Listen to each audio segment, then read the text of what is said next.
For decades, Britain trusted him with its deepest secrets. He worked inside British intelligence. He hunted Soviet spies. He advised Western governments during the Cold War. But behind the polished accent and elite connections, he was secretly working for the Soviet Union the entire time. His name was Kim Philby, and many historians consider him the most damaging spy in the history of British intelligence. He betrayed friends, allies, operations, and entire networks of agents. Some believe his actions led directly to imprisonment, torture, and death for countless people behind the Iron Curtain. Tonight, we uncover the extraordinary story of Kim Philby, the master double agent who infiltrated the heart of British intelligence. Kim Philby was born in British India in 1912. His father served in the British colonial administration. Philby later attended University of Cambridge, one of Britain's most elite universities. During the 1930s, Europe was in turmoil. Fascism was rising, economic depression spread, democracy appeared fragile. Like many young intellectuals of the era, Philby became attracted to left-wing politics. While at Cambridge, he was recruited by Soviet intelligence. The Soviets saw enormous potential: intelligent, charming, well-connected, and capable of reaching the British establishment. Philby soon became part of what later became known as the Cambridge Five. The Cambridge Five were a group of Soviet spies recruited from elite British circles. The most famous included Guy Burgess, Donald Maclean, Anthony Blunt, and Kim Philby himself. Their mission was simple: penetrate the highest levels of British government, and astonishingly, they succeeded. Philby carefully hid his communist beliefs and reinvented himself as a respectable establishment figure. By the late 1930s and early 1940s, he entered British intelligence. Nobody suspected he was working for Moscow. During World War II, Philby rose rapidly through MI6. He appeared brilliant, calm under pressure, politically reliable, highly competent. Eventually, he became head of anti-Soviet operations. Think about that for a moment. A Soviet spy was now helping direct Britain's efforts against Soviet espionage. Philby gained access to Allied intelligence, secret operations, counterintelligence investigations, and American cooperation programs. And he passed enormous quantities of information to Moscow. Philby later served in Washington as liaison between MI6 and the Central Intelligence Agency. This gave him extraordinary access to American intelligence secrets during the early Cold War. The CIA trusted him deeply.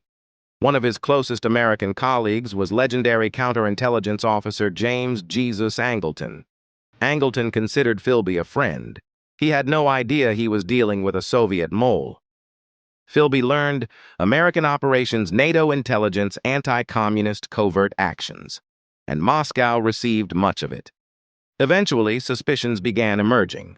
In 1951, Guy Burgess and Donald Maclean suddenly fled to the Soviet Union. This shocked Britain. Investigators realized someone inside British intelligence had warned them. Suspicions slowly turned toward Philby. He was questioned repeatedly, but remarkably, he escaped prosecution. Partly because evidence was incomplete, powerful figures defended him, and his social connections protected him. For years, Philby publicly denied being a Soviet spy. Many believed him. By the early 1960s, pressure intensified. Philby was then working as a journalist in Beirut. New intelligence evidence emerged against him. British officials prepared further interrogation. In 1963, Philby vanished. He boarded a Soviet freighter and defected to Moscow. The truth was finally undeniable. One of Britain's most senior intelligence officers had secretly worked for the Soviet Union for decades. The scandal devastated British and American intelligence agencies. Trust collapsed. Counterintelligence paranoia exploded across the West. In the Soviet Union, Philby became both celebrated and isolated. The KGB treated him as a propaganda prize, but life in Moscow was not what he expected. He struggled with alcoholism, loneliness, cultural isolation. Despite decades of loyalty to Moscow, some Soviet officials still distrusted him. Yet Philby remained committed to communism almost until the end of his life. He reportedly believed he had served a higher ideological cause.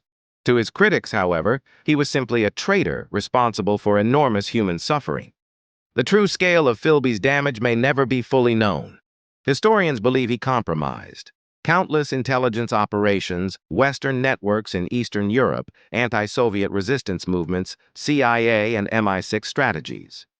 Some operations collapsed almost immediately after launch. Many agents disappeared soon after Philby learned their identities. The psychological damage was also immense. After Philby, intelligence agencies became obsessed with the possibility of hidden moles inside their own organizations. His betrayal reshaped modern counterintelligence forever. Kim Philby's story endures because it reveals a terrifying reality. The greatest threat to intelligence agencies may come from inside. Philby did not steal secrets through hacking or force. He gained power through trust, charm, education, and patience. For decades, he fooled Britain, America, friends, colleagues, entire governments. And by the time the truth emerged, the damage had already spread across the Cold War world. Some view Philby as an ideological fanatic. Others see him as one of history's greatest spies. But almost everyone agrees on one thing. No Soviet mole ever penetrated Western intelligence more deeply than Kim Philby. Subscribe for more deep dive.